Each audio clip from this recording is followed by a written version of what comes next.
What is going on YouTube? It's your boy, Mr. Random, and welcome to the second episode of Panther Talk. It's a show where you guys ask me a bunch of Crown Vic and Panther platform related questions. I bunch them all together and I answer them. Not only that, we also discuss Panther platform related news, current events, upcoming meets, everything that has to do with a Panther platform, whether it's a Mercury Marauder, a Lincoln Town Car, our beloved P71s, civilian Vics, Grand Marquis, anything Panther related, your boy has you covered on Panther Talk. You guys know I like to start this show with two things. Now the first is a good old American tall glass of chocolate milk. But I'm not done yet though. You can't have chocolate milk, thank you for that Mr. Regular, without adding a pinch of salt. So before we get anything started, we need to get in the zone. We need to get in the zone. Hold on. Hope the wife won't notice that. This is for you, Mr. Regular. Oh yeah, there we go. Oh man, that's some good chocolate milk. Now, the second thing I like to start the Panther Talk show with is a bombshell. I already got my chalky milk, so let's get straight to the bombshell. And that, ladies and gentlemen, is the combination of two of the coolest predators in the animal kingdom. I'm talking about a coyote and a panther. I want to introduce you guys to the one and only Heathen Vic. He is the proud owner of what I believe is, I think, the third Coyote swapped Crown Victoria in the world. You know what? I'm going to go ahead and sip on this chocolate milk where you guys get a first-hand look at what a 5.0 Coyote swapped Crown Victoria is all about. Cheers, boys.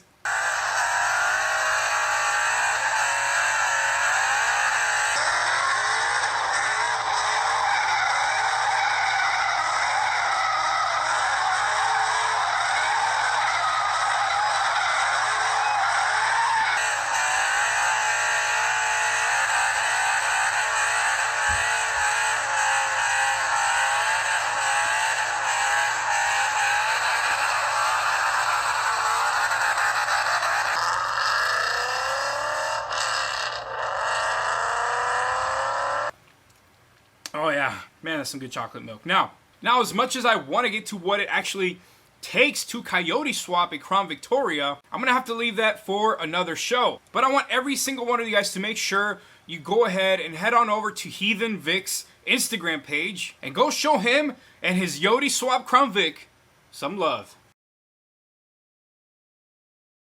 And now is the time to start answering all your Panther platform related questions, guys. Remember, leave them in the comments section down below of this video or send them to me on Instagram at Mr. Random Reviews. There's a lot more that I'm leaving out. I'm going to leave this for next week. I wanted to make this video short because after I'm done answering all your questions, guys, there's an upcoming Crown Vic cruise. We're going to try to make this the biggest Crown Vic and Panther platform convoy of 2020, and your boy's going to be there. I'm going to be in the F-150. I'm going to be doing a lot of rolling shots. I'm going to be showcasing everyone's Panther car that goes out there, guys. At the end of this video, guys, I'm going to be showing you guys how you can get there, what date it's going to be on, and who you can contact in case you have any questions regarding what we're going to be doing and other things.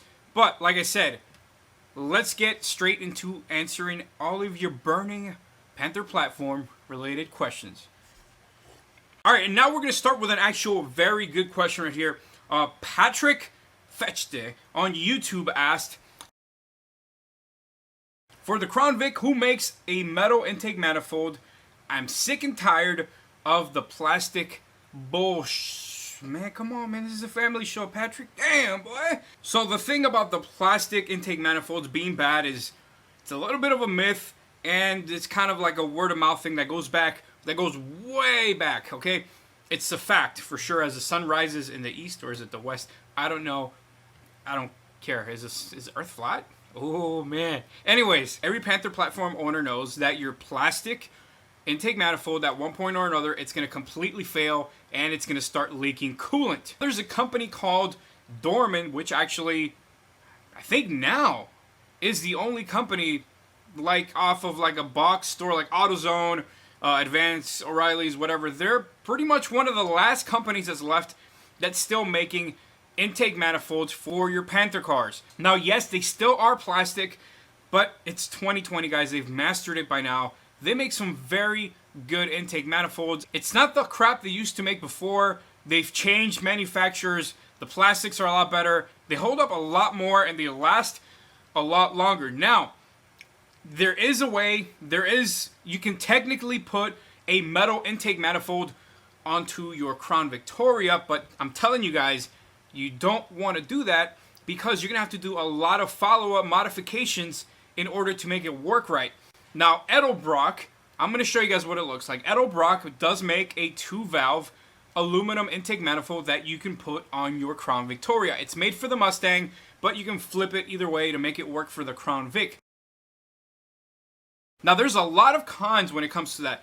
Number one is you're going to have to flip everything around because it's made one way for the Mustang. Everything goes towards the left, I believe. Not only that, you're going to have to rewire all the vacuum lines, all the cables to make it work on the new intake manifold. There isn't a lot of information out there if you're trying to do this on your own. But besides the pain in the ass and the headache that is to reroute and kind of reorganize everything, because remember, it's all made for a Mustang, although it can bolt on for a Crown Vic. The problem is those intake manifolds are meant for high horsepower cars, which means that they really only come in the mid to high range RPMs, and our Crown Vics, they have that really nice low end torque, and that's where you're going to get most of your power on the Crown Vics, is right towards the bottom when you're doing street light racing, stuff like that. Remember, these cars are not fast from factory. So what you're going to do is you're going to lose whatever the Crown Vic already had, which was that nice little low-end fun factor. You're going to lose that. Unless you guys are going to put an incredible amount of nitrous, or you're going to turbo or supercharge your Crown Vic. The stock manifold that you already have is perfect for just very minor bolt-ons. It actually will work better. Your Vic will respond better with a stock intake manifold than adding an aluminum one. Like I said, unless you're turboing that mofo or you're doing over 500 horsepower, it is completely useless. Better off going AutoZone Advanced, grabbing the good old proven plastic manifold. They come with a warranty. I believe it's a lifetime warranty.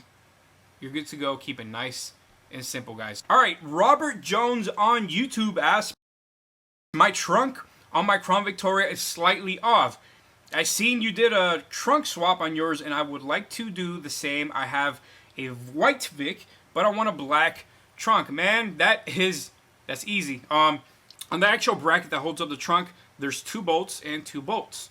The only reason it's not aligning right is because it's going to be slightly off. It's like if you're replacing the hood, all you got to do is just unscrew the bottom bolts or the top ones and kind of play with it a little bit. You're going to have to use 2 people, not only because the trunk has pretty damn wide, but you're going to have somebody kind of pull it up or pull it down a little bit until it's just right. Close it and make sure it's lined up. If it's not, you just need to bring it out a little bit more, loosen the bolts, bring it out more, tighten it back up, and you should be good to go. All right, Saul Enzo from YouTube asks, the best Panther for your first car? That is a very good question. I've actually made a video about this. I made of top Panther cars ever made. I'm going to go with 3. The first one I'm going to recommend if you're trying to get into Panther cars and you want something that's going to last, something that's not been abused but can still be easily modified, is an 03 to 05 Mercury Grand Marquis. Grandmas own those things. They take those things to the dealership. They do the best maintenance on those cars. Transmissions will last you 300,000 plus miles. Mercury Grand Marquis 03 to 05. My second pick is going to be a 2002 Crown Vic LX Sport. Actually, the Mercury Marauder borrowed a lot of its suspension components from the LX Sport, and that thing handles awesome. I call it the GT 350 of Panther cars because it handles awesome, and it's a lot sportier than the Grand Marquis. My third choice is, if you have to have a P71, is a Crown Victoria P71 SAP, Street Appearance Package. Pretty much, it's everything of a police interceptor, the suspension, the tuned computer, everything except with the appearance of a regular car. The best thing about those is that either detectives, the FBI, the CIA, surveillance, things like that, use those cars, so they're not abused. Still get all the maintenance that the departments provide for them, but they'll last you a lot longer, and you get to have a P71. So 03 to 05 Mercury Grand Marquis, 2002 LX Sport, which is a civilian model, or I think it's a 2002 or whatever year you can find Crown Victoria P71 SAP. All right, so my boy, this is my dude, Bloodbath. You already know. He's asking, what's the best year for box Panthers? It depends. Are you looking for a two-door? Because the last year of the two-door was 1987. I actually had a two-door Mercury Grand Marquis.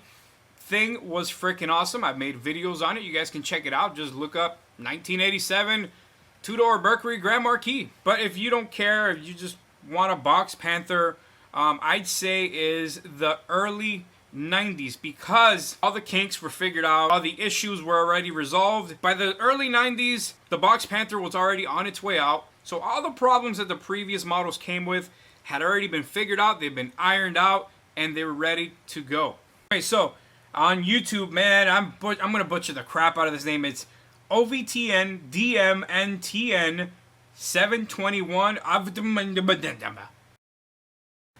He says, Mr. Random, I know you don't like 2003 Crown Vics. I don't, man. I hate them. But I couldn't help myself. Damn, dude, for $500, I put brakes, one coil, and new plugs, redid the AC.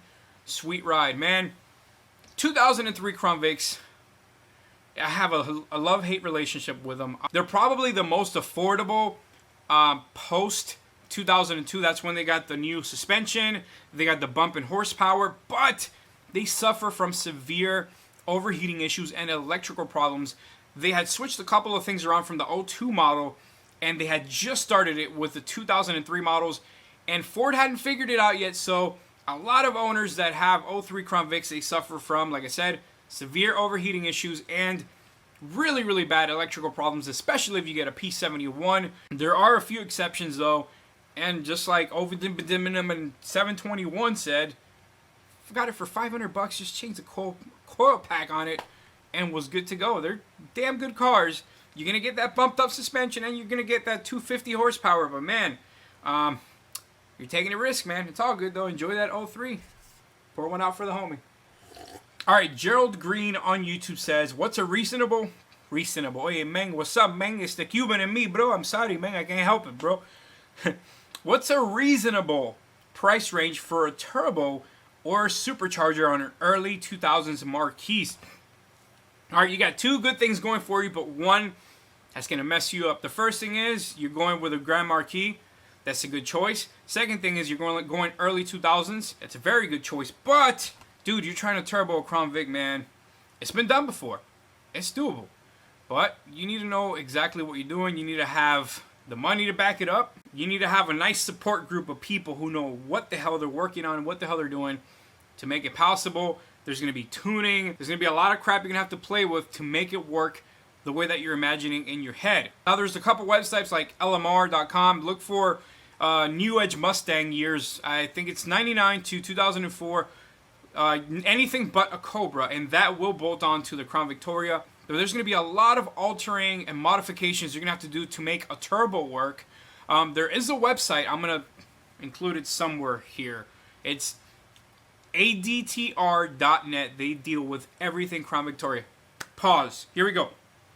If anybody's watching it, if anybody's making it this far that is connected with anybody on adtr.net, man, if you guys want to set something up with me where we can give your customers a discount or a coupon code or maybe 10%, 20%, whatever you guys can figure out, man, let me know. We'll work something out. DM me on Instagram at Mr. Random Reviews. I'd love to send people over there. They do have turbo kits, superchargers, a lot of things that I'm going to answer in this, but they can be pricey. I'm pretty sure they're either the or one of the few companies that's dedicated to the Panther platform. They sell quality, top stuff. Everything is top notch, but it is pricey. You're looking for turbo kits and superchargers, go to adtr.net. Hopefully one of them is watching, and we can hook your customers up with some little discount or something, put Mr. Random or something like that. I would love to do that, man. But yes, personally, I wouldn't turbo my Crown Vic because it's going to be pricey. It's going to be a pain in the ass, especially if you don't have experience doing it. And then you got to tune it and fine-tune it, man. you really got to know what you're doing and have a lot of experience to make a turbo work. You're better off with basic bolt-ons. The Crown Vic is a cruiser, boys, not a bruiser. All right, Connor Wald on YouTube says, I've been wondering what to buy lower kit-wise for my Lincoln Town Car. There's nothing like a lower town car, man. Those things are so sweet. Again, ADTR.net sells lowering kits. They sell springs. They sell anything you can want for a Crown Victoria, but it will run you anywhere between $1,000 to $1,300. If we can work out some kind of coupon deal for our customers, for their customers, with me, that would be awesome, because I'm planning on buying a Crown Vic soon, and it's going to be the Hunavik. And I'm lowering it and doing a bunch of stuff. Might even supercharge it, and I'd love to have some kind of deal with ADTR where we can make things work, and I can send everybody their way, guys. But ADTR.net, if you want to lower your Lincoln. I would also recommend you go with airbags. As far as that goes, you're going to have some kind of custom airbags. Just look up a couple companies on YouTube, and I guarantee you they'll figure something out. There's a bunch of bagged Crown Vics out there, and Lincolns. There's something out there for you guys. But if you want to keep it simple, performance, ADTR.net lowering kit. If you want to just slam that thing to the ground, airbags. So, that old Merc on Instagram is asking, I got a question. I can't find it anywhere online, but I loaded my AC, which was low, with 40 pounds. It was in the green, and I tested it out. The AC is kind of warm still. I shut off the AC, and I hear this hissing, squealing noise. Have you run into this problem before? Okay, so you drive a 2000 Mercury Grand Marquis. It sounds to me like you have an AC leak. You have a leak somewhere. Go to your local parts store. They sell leak detection kits. And what you do is it's a little bottle. You connect it to your AC line, and they'll either sell some dorky looking glasses that you can put on, or they actually sell, it's like a little UV flashlight, and it'll pinpoint exactly where you have the leak coming from. You're just going to have to replace the AC pressure lines, and that'll be it. They're not that expensive. You can find them at AutoZone Advance. Sounds to me like you have an AC leak. Almost 100% sure. Alright guys, so like I said, I'm trying to make this episode short. I'm going to leave the rest of the questions for next week. I want to cover the big convoy, big Panther platform convoy, probably the biggest of 2020. And it's going to be on July 18th. That is a Saturday. It starts at 2:30 p.m. They're going to leave from Clarksville, Tennessee. We're all going to meet up. I'm going to include a picture of where the meetup is, but we're going to meet up in Clarksville, Tennessee, 2:30 p.m., and we're going to ride out to Huntsville, Alabama. We want to make this one of the biggest Panther convoys, like I said, of the whole year. It's going to be nothing but a bunch of Panther cars, Marauders, Crown Victorias, whacked out, non-whacked out. It don't matter. Bring your lights. Bring your town cars. Bring everything. Mad Max. Everything is welcome. This is a big Panther family. I'm going to be there. I'm going to be in the Ford F-150, like I said earlier. I'm going to be getting rolling shots.